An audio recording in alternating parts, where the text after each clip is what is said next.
With all this wet weather we have had, it is looking very green out there. The grass is nice and soft and the trees are in full bloom. And with summers being so short here in Winnipeg, there is nothing better than laying out on the grass and reading a terrific book. If you are looking for a great book to read while soaking in the rays, you are in luck. Today is the first Friday of the month, and thankfully, Chris Hall and Kathleen Friesen from McNally Robinson Booksellers have stopped by with their book selections for this month of July. Hello, Chris and Kathleen. So nice to have you here. Good morning, Chris. It's lovely to see you. Before we get to the book selections, we just had Canada Day. We just had the long weekend. I was out in Gimli, which got me thinking of all the beach folk out there. Around this time of year, do you both notice a change in buying habits when it comes to books? I'm just thinking about people heading up to the lake. Chris, what do you think? Yeah, absolutely. I think the one of the biggest seasons of the year is Christmas, but everybody's buying for somebody else. And I feel like nowadays, right now, when you see somebody looking for a book, picking up a book, carrying it around the store, it's for them. They're picking the book for themselves. And that's kind of noticeable. It's kind of a little bit different version of fun because you can talk to them about what they're buying and why they're buying it and things. So definitely that. As to what they're buying, I'm not sure that changes so much. Some people like to take something to escape with. Some people, find the opportunity. They finally have some time to get into a book that maybe is a little more challenging. Some people get a variety of those things. So, yeah, I'm not sure. Overall, we sell different books, but a little more direct. And Kathleen, you're one of the children's book buyers for McNally. Do you consider summer holiday? Do you take summer holidays into consideration when you're buying books for kids? Yeah, I mean, we're always looking for fun new series for kids to start. This time of year, it's really fun to see kids and parents and grandparents come up to the till with just stacks. They're trying to keep busy at the lake or even just at home. And, they've got armfuls of stuff. Like, we got to keep these kids going. So, yeah, we're trying to keep that in mind. But, yeah, a lot of the fun summer stuff comes out, like activity books and just little puzzles and whatnot to keep them busy. So we're trying to keep our shelves full of all that sort of that sort of thing. So it's fun. Perfect. It's very fun. Perfect. Okay, I want to get to the books. Kathleen, I'm going to start with you. You have brought two children's books for us. The first one is about mushrooms. What can you tell us about this book? Absolutely. Well, you mentioned the rain, and so I've heard that the rain has been great for mushrooms. So this one is celebrating everything mushrooms. It's called On a Mushroom Day, written by Chris Baker and illustrated by a Canadian artist called Alexandra Finkeldye. So this is all about a day out in the woods hunting for mushrooms, and along the way just celebrating everything that our backyard has to offer. We have a child and a parent walking along and looking for mushrooms. Mushrooms are actually the fruiting bodies of the fungi. So that's something that I learned from this book. So we learn about the different types of mushrooms like lion's mane, destroying angels, jack-o'-lanterns, all the fun names. They're really great. Beautiful illustrations, and kids can kind of flip back to the information at the back and identify the mushrooms that they find on the pages. Really neat. So they learn lots of fun facts and also just have a really sweet story of a child and a parent kind of exploring nature. Yeah, so. it strikes me as sort of a jumping off point, this idea of looking for mushrooms. I gather it's encouraging people to just get outside and explore nature. Is that right? Absolutely it is. It does talk a little bit about foraging, but it's also just, identifying just the fun of the search. And it talks about the different smells that you might smell out there. It talks about the sounds, even mentions the sound of mosquitoes. It's all the things, just appreciating what's around us. Mm-hmm. Yeah.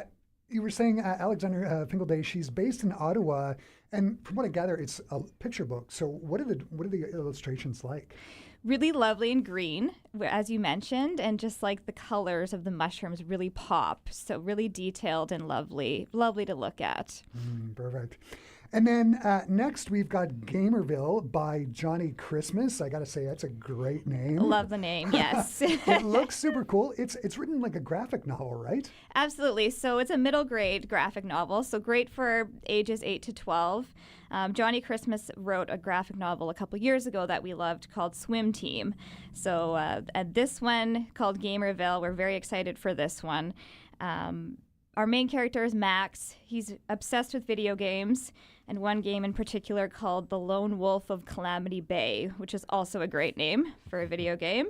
Yeah, he spends all of his time locked in his bedroom. He's trying to practice up on this game. He's qualified for the annual Gamerville video game tournament, trying to become the ultimate champion of Calamity Bay.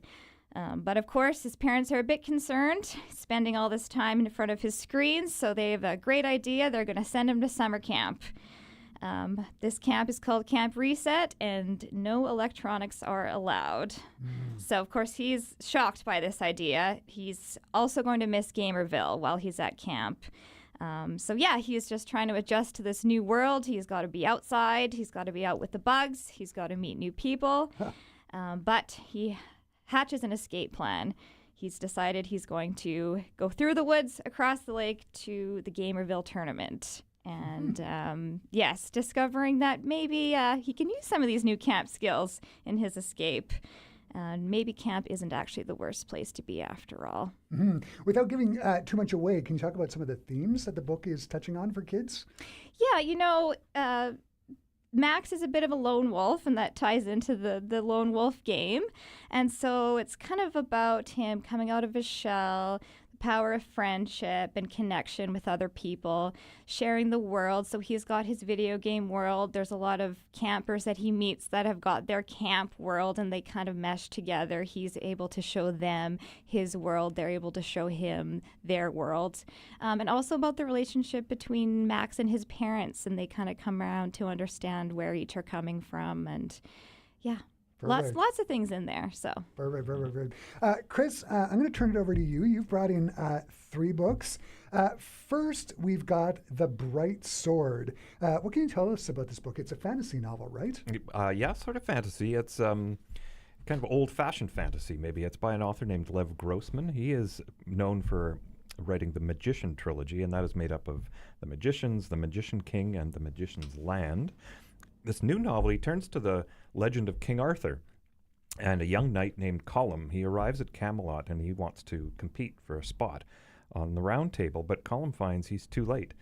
King Arthur has died 2 weeks earlier, and only a handful of knights, and none of them with names that we recognize, have survived. And it's this oddball group of knights. They're left to try to put Camelot back together again. Arthur's death, it appears that God has abandoned the world. The fairies and monsters and old gods are returning, led by Arthur's half-sister Morgan Le Fay. So lots of recognizable things from the King Arthur story. It's a really fun novel full of duels and quests, battles and tournaments, magic swords and fisher kings. How close is it stay to the Arthurian legend? Like, do they talk about Excalibur at all? Or? Absolutely. No, it's got all those kinds of details. I'm not enough of an expert to know how traditional the story is after this. I know the story up to Arthur's, or I'm familiar with the story up to Arthur's death, but not hereafter. So I'd have to do a little more research to know what he's drawing from, or whether he's or how much he's making up. But yeah, it's really interesting, and certainly set in that land. Yeah, I was reading a review about the book, and the reviewer said that Lev Grossman has obviously done his homework on the Arthurian legend, so it sounds good. When I was reading the synopsis, it struck me that the characters are sort of goofy. They're sort of not sort of a Rosencrantz and Guildenstern type thing. Is that the case in the book? Yeah, absolutely. They're an oddball group, as I say. They are they're the survivors, but they seem to have survived maybe more by accident, or nobody was keying on them to get into a combat with. So Lancelot has disappeared. They don't know where he is, but all the famous knights have fallen. So we're just left with this group. And then next, we've got The Horse, A Galloping History of Humanity by Timothy Weingard, Canadian historian, military man, New York Times bestseller. What can you tell us about this one?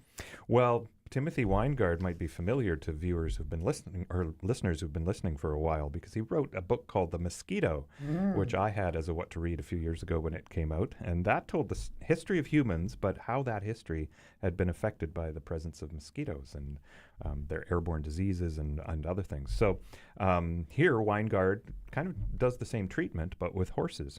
So the horse story starts more than 5,500 years ago on the windswept grasslands of the Eurasian steppe.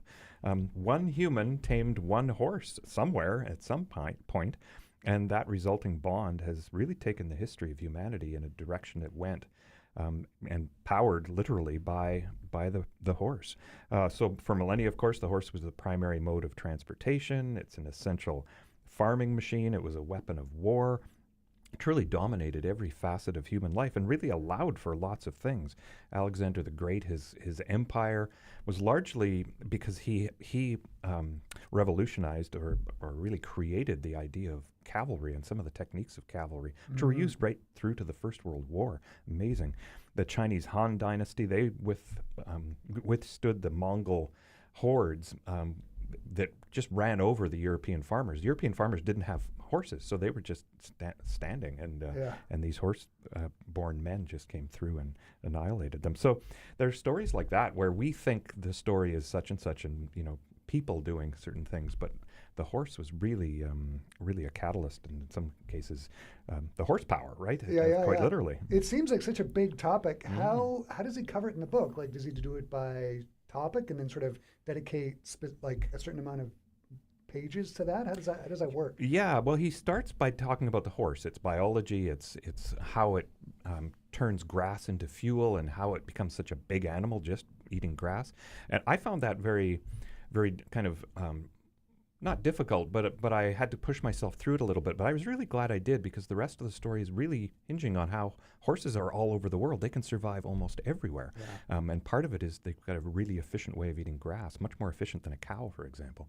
Horses are made to run. And then he takes kind of episode by episode. So he examines the effect in Alexander the Great's world, then the effect in this Chinese world. Yeah, it's very fascinating. It's one of the more fascinating books I've read in a while. Yeah, I'm super interested in the military aspect of it, because he's a military historian. He would know that. Yep.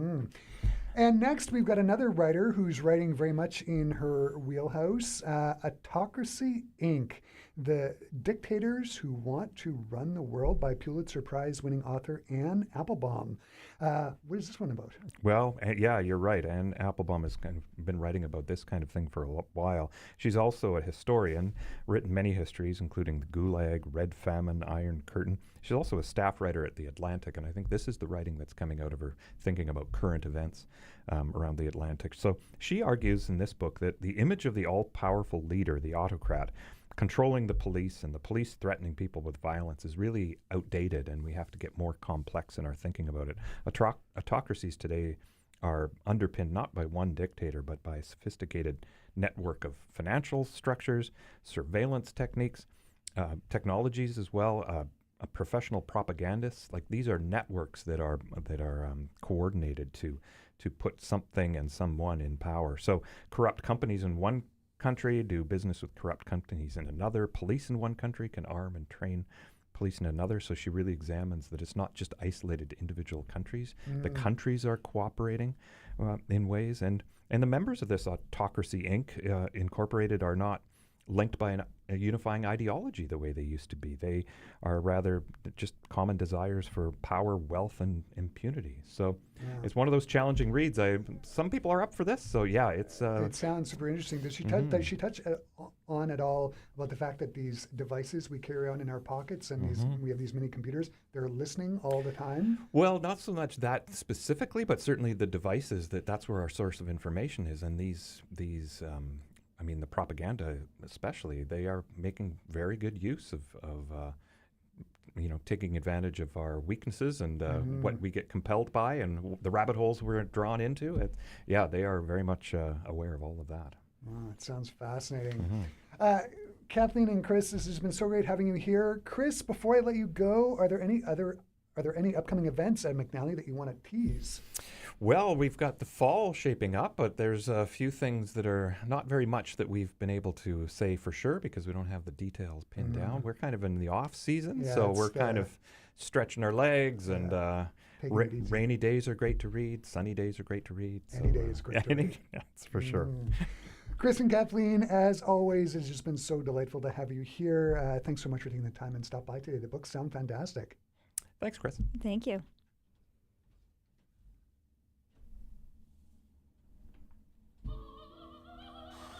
Good. Great. Thank you. Thanks.